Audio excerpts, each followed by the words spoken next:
आज हम बात करेंगे 2002 में रिलीज हुई नेवर टॉक टू स्ट्रेंजर्स के बारे में। कहानी की शुरुआत हमारे मेन कैरेक्टर से है जिसका नाम होता है सारा। सारा जो कि एक मनोवैज्ञानिक है, वो सीरियल किलर का इंटरव्यू ले रही होती है और उसकी बीमारी को पहचानने की कोशिश करती है। किलर से कहती है कि तुम्हें मर्डर करते वक्त एक बच्चे ने देख लिया था। इतने में सीरियल किलर बोल पड़ता है और कहता है कि तुम सब मिलकर मुझे खूनी प्रूफ करना चाहते हो और तुम्हें ऐसा करने के पैसे मिले हुए हैं। किलर सारा को बताता है कि उसे अजीब अजीब आवाजें आती है जो किलर को कुछ करने के लिए कहती है। ये आवाजें दीवारें उसको टीवी से सुनाई पड़ती है। सारा समझ जाती है खूनी को मर्डर के बारे में कुछ याद नहीं। उसके बाद सारा वहाँ से अपने फ्रेंड क्लिफ के साथ एग्जीबिशन में जाती है और वो डिस्टर्ब सी दिखाई पड़ती है। उसके बाद क्लिफ सारा को ड्रिंक के लिए लेकर जाता है और वहाँ से वो दोनों घर चले जाते हैं। सारा का फ्रेंड सारा का पड़ोसी भी था। उसके बाद सारा का फ्रेंड सारा को इम्प्रेस करना चाहता था क्योंकि वह उसके साथ इंटीमेट होना चाहता था, लेकिन सारा उससे कहती है कि तुम मुझे मेरे दोस्त की तरह लगते हो। उसके बाद क्लिफ कहता है कि जब तुम यहाँ शिफ्ट हुई थी तब हम इंटीमेट हुए थे, तब तुम्हें मैं अपनी दोस्त की तरह नहीं लगता था। सारा इस बात को टाल देती है और अपने घर का दरवाजा बंद कर देती है। अगली सुबह किलर का वकील सारा से मिलने के लिए आता है क्योंकि सारा ने किलर को कन्फेशन नहीं दिया था। इसके बाद सारा वकील की किलर को बीमारी के बारे में बताती है। वो वकील से कहती है कि या तो उसे भूलने की बीमारी है या फिर उसे मल्टीपल पर्सनैलिटी डिसऑर्डर है, पर सारा अभी श्योर नहीं थी। उसके बाद सारा ड्रिंक खरीदने के लिए मार्केट को जाती है और वो अपने वाली ड्रिंक लेती है और वहाँ एक स्टूडेंट उससे कहता है कि ये चॉइस बुरी नहीं है। इन दोनों को ही ड्रिंक के बारे में बहुत नॉलेज थी, लेकिन सारा उसे कहकर ये टाल देती है कि तुम मुझे जानती नहीं हो। स्टूडेंट सारा से कहता है कि मेरा नाम टोनी है और मैं इस शहर में नया हूँ और किसी से दोस्ती करना चाहता हूँ। सारा उसे किसी और से दोस्ती करने के लिए कहती है। टोनी सारा से कहता है कि मेरे पास 1961 की शराब पड़ी हुई है। तो सारा कहती है क्या एक ड्रिंक से तुम मुझे इम्प्रेस कर सकते हो। इतने में टोनी सारा को कहता है कि मेरे हिसाब से तुम ऐसी लड़की हो जिसे जीता जाता है। ये सुनकर सारा खुश हो जाती है। इसके बाद सारा चली जाती है और टैक्सी का इंतजार करती है। इतने में टोनी अपनी बाइक लेकर आता है और सारा से कहता है कि चलो अब मान भी जाओ। इसके बाद सारा टोनी को अपना नंबर दे देती है। फिर उसके बाद सब सारा घर जाती है तो अंधेरे में एक इंसान को देख के डर जाती है। ये इंसान सारा के पिताजी होते हैं। वो उस रात सारा के घर रुकना चाहते थे, लेकिन सारा बचपन से ही अपने पिता को नापसंद करती थी, इसलिए अपने पिता को घर रुकने से मना कर देती है। सारा के पिता सारा को कहते हैं कि मुझे खतरनाक बीमारी है और मैं ज्यादा वक्त तक जिंदा नहीं रह सकता, इसलिए वो चाहते हैं कि हम दोनों कुछ वक्त साथ गुजारे। सारा उन्हें रुकने से मना कर देती है और कहती है कि हम क्रिसमस में मिल सकते हैं और यह कहकर अपने पिता को रवाना कर देती है। अगली सुबह सारा का पड़ोसी किसी लड़की के साथ था, इसलिए ड्रिंक लेने के लिए वो सारा के घर आता है, लेकिन सारा कहती है कि उसके घर में ड्रिंक नहीं है। लेकिन सारा का पड़ोसी कहता है कि मैंने तुम्हारे फ्रिज में ड्रिंक देखी थी। सारा का पड़ोसी फ्रिज खोलता है और ड्रिंक निकाल लेता है। उसके बाद सारा को टोनी का कॉल आता है और वो टोनी से बात करती है। तो स्लिप भी सारा से कॉल पर बात करे इंसान के बारे में पूछता है, लेकिन सारा स्लिप को इग्नोर कर देती है और सारा टोनी को अपना एड्रेस दे देती है। उसके बाद सारा टोनी के घर जाती है ड्रिंक के लिए। टोनी ड्रिंक लेकर रेडी ही था, फिर वो साथ में ड्रिंक करते हैं और सारा कहती है कि तुम मेरे लिए बहुत बुरे हो। सब कुछ सही चल रहा था और नेक्स्ट डे में एक स्टूडेंट के साथ ड्रिंक कर रही हूँ। वहाँ दोनों के बीच बहुत सारी बातें होती है और सारा टोनी को अपने एक्स बॉयफ्रेंड के बारे में बताती है। वो कहती है कि उसका एक्स अचानक से कहीं चला गया, उसने कोई लेटर या मैसेज भी नहीं छोड़ा था। वो आज भी उस पर बहुत गुस्सा करती है। सारा के पड़ोसी का मानना है कि अब उसे मूव ऑन कर लेना चाहिए और यही करने की कोशिश वो टोनी के साथ कर रही है। सारा टोनी से पूछती है कि तुम क्या करते हो। टोनी जवाब देता है कि मैं सिक्योरिटी कंसल्टेंट हूँ। सारा ने कहा तुम्हारे साथ होते वक्त मैं सेफ फील करती हूँ। आगे सारा अपने बचपन के बारे में बताती है। उसने कहा कि जब वह छोटी थी तभी उसकी मदर का कार एक्सीडेंट में डेथ हो गई थी। उसके फादर का सेल्स का जॉब था जिसकी वजह से वो ज्यादातर बाहर ही रहते थे और ये सब बताते हुए सारा इमोशनल हो जाती है। उसके बाद टोनी कहता है कि तुम्हारा ऐसा रिएक्ट करना जायज है। उसके बाद दोनों आपस में किस करते हैं और इंटीमेट होते हैं। अगली सुबह सारा फिर से किलर से मिलने जाती है और वापस उन आवाजों के बारे में पूछती है। इस बार किलर कहता है कि मुझे कोई आवाज नहीं सुनाई देती है। इतने में सारा उसे पूछती है और किलर भड़क जाता है और सारा से कहता है कि तुम अपनी साइड चूज कर लो कि तुम मेरी तरफ हो या उनकी तरफ, और सारा को धमकी देने लगता है। उसके बाद सारा अपने घर चली जाती है। वहाँ उसे मुरझाए हुए फूलों का तोहफा मिलता है जिसे देखकर वो बहुत दुखी हो जाती है। फिर वो टोनी के साथ कहीं घूमने के लिए चली जाती है। वहाँ टोनी सारा के लिए शूटिंग में एक जिराफ जीत लेता है। फिर सारा टोनी से पूछती है कि तुमने अच्छी शूटिंग कहाँ से सीखी है। फिर टोनी उसे कहता है कि मैं पहले पुलिस में था। यह सुनकर सारा सरप्राइज हो जाती है क्योंकि टोनी ने इस बात का जिक्र कभी नहीं किया था। फिर टोनी सारा को कहता है कि तुम्हें शूटिंग सीखनी है तो मैं सिखा सकता हूँ। फिर टोनी सारा को शूटिंग सिखाता है और शूटिंग करते वक्त सारा अपने बचपन को याद करने लगती है। इतने में सारा बेहोश हो जाती है। फिर टोनी सारा को अपने घर लेकर जाता है। वहाँ सारा के लिए टी बनाता है। अब सारा को टोनी के साथ रहना अच्छा नहीं लगता और वो टोनी के घर के जाने लगती है। इतने टोनी समझ जाता है कि सारा उसे इनडायरेक्टली ब्रेकअप करना चाहती है। ये सब देखकर टोनी भड़क जाता है और वो सारा से कहता है कि तुम ये क्या मेरे साथ पुल एंड पुश खेलती रहती हो। थोड़ी देर में सारा ने अपना माइंड चेंज कर लिया और फिर से टोनी के पास आई और ये दोनों इंटीमेट हो जाते हैं। उसके बाद सारा अपने घर चली जाती है जहाँ उसे न्यूज़पेपर में एक नोट मिलता है जिसमें सारा की डेट लिखी हुई होती है। ये सब देखकर सारा डिस्टर्ब हो जाती है। उसे लगा कि ये सब क्लियर करवा रहा है और जाकर वो क्लियर के लॉयर से बात करती है। वो कहती है तुम सब मिलकर मेरी इन हैरेसमेंट क्यों कर रहे हो। लॉयर कहता है कि इन सब में मेरा कोई हाथ नहीं है, अगर किलर ने ऐसा किया होता तो वो मुझे बता देता। फिर सारा कहती है कि शायद किलर ने ही किया है ये सब, लेकिन उसे कुछ याद नहीं है क्योंकि उसे मल्टीपल पर्सनैलिटी डिसऑर्डर है। अगले दिन टोनी सारा के घर आता है। फिर सारा और टोनी दोनों मिलकर आपस में कुकिंग करते हैं और कुकिंग करते वक्त आग भी लग जाती है। वो दोनों उस आग को बुझा देते हैं लेकिन एंजॉय भी करते हैं।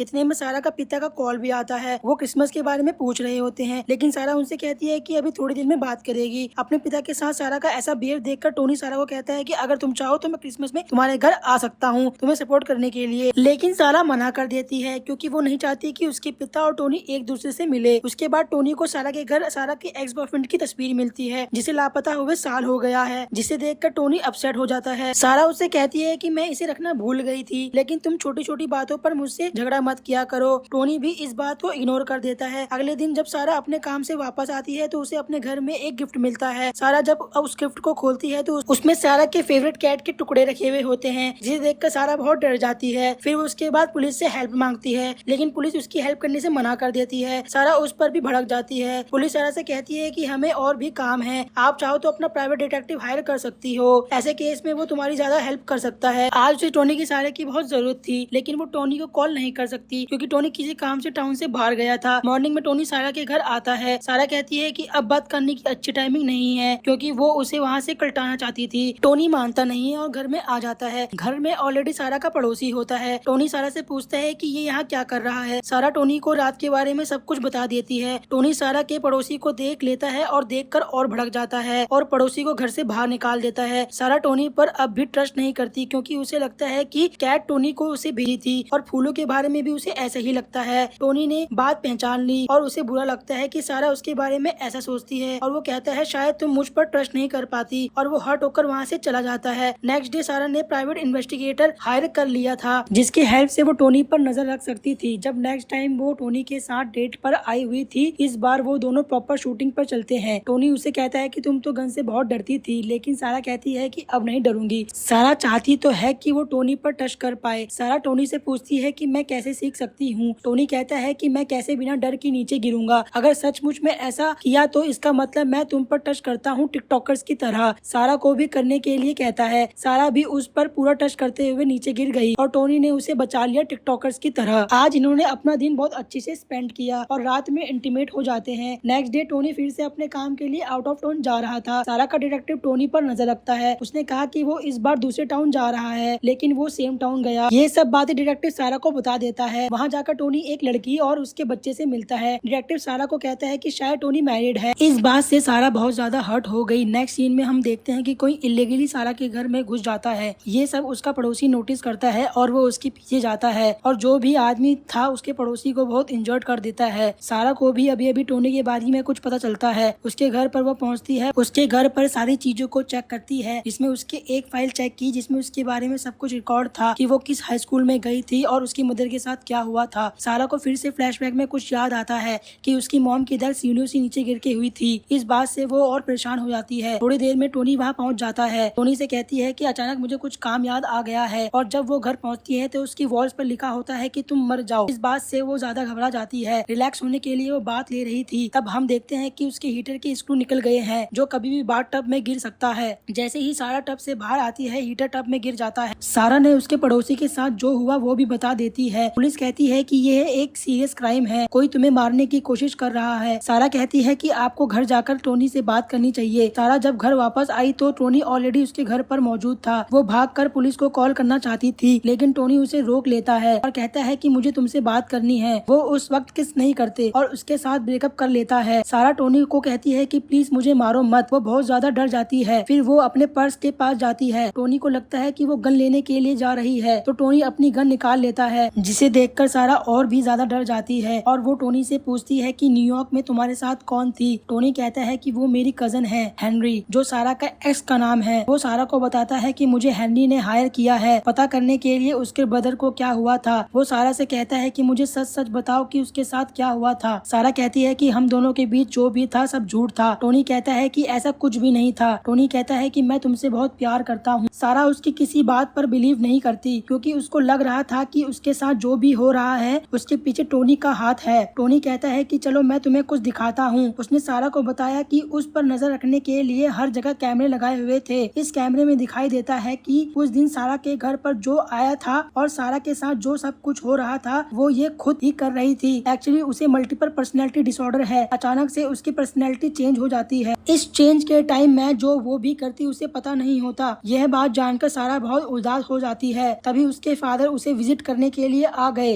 उनके शूज की आवाज सुनकर उसे अपना पास्ट याद आ गया था कि सारा के डैड ने ही उसकी मदर की जान ली थी। उसके पिता ने सारा के हाथ में गन देकर कहा था कि ट्रिगर पुल करने में मेरी हेल्प करो। उसके बाद वो ट्रिगर पुल कर देता है। उसके बाद पुलिस को लगता है कि यह महज एक एक्सीडेंट है। ये सब याद करके सारा को चक्कर आ गए। उठने के बाद वो अपनी मदर के बारे में बात कर रही थी तो उसके पिता कहते हैं कि वो एक एक्सीडेंट था। उसके बाद सारा कहती है कि मुझे सब कुछ याद आ गया है, आपने ही मेरी मदर का मर्डर किया था और आप ही मेरे रूम में आकर मुझे अब्यूज किया करते थे, इसलिए मेरी आंट मुझे वहाँ से ले गई थी। सारा चिढ़कर अपनी गन निकाल लेती है। टोनी उसे शांत रहने के लिए बोलता है और कहता है कि अपनी गन जमीन पर रख रहा हूँ, तुम भी ऐसा ही करो। टोनी जैसे ही गन जमीन पर रखता है सारा उसे शूट कर देती है। अब उसकी पर्सनैलिटी चेंज हो चुकी थी और टोनी से कहती है कि तुम्हें जानना था कि बेनी के साथ क्या हुआ था, वो भी तुम्हारी तरह ही मुझसे झूठ कहता था। अपने फादर की वजह से सारा हर आदमी को हेट करती थी। उसके बाद उसने फादर को भी मार दिया। जल्दी से सारा घर को क्लीन कर देती है, अपने खिलाफ कोई प्रूफ नहीं छोड़ती और अपने आप से कहती है कि तुम्हें इसके बारे में कुछ याद नहीं रहेगा। उसके बाद वो घर के बाहर गई और अब उसकी नॉर्मल पर्सनैलिटी उसके पास वापस आ जाती है और वो घर में जाती है जहाँ उसे लगता है कि उसके डैड और टोनी ने एक दूसरे को मार डाला और यही बात वो पुलिस से कहती है। पुलिस भी इस बात को सच मान लेती है और उसके बाद नेक्स्ट सीन में सारा मल्टीपल पर्सनैलिटी पर एक लेक्चर दे रही होती है और कहती है कि जब बचपन में कुछ ऐसा हो जाता है तो बच्चे उसे भुला नहीं पाते और ऐसी कंडीशन को कॉप करने के लिए वो अलग अलग पर्सनैलिटी बना लेते हैं। मैंने भी अपने साथ किया था, उसे अपने बारे में कुछ याद नहीं था। नेक्स्ट सीन में वो अपने पड़ोसी के साथ रिलेशनशिप में आ जाती है और यही मूवी कंप्लीट हो जाती है।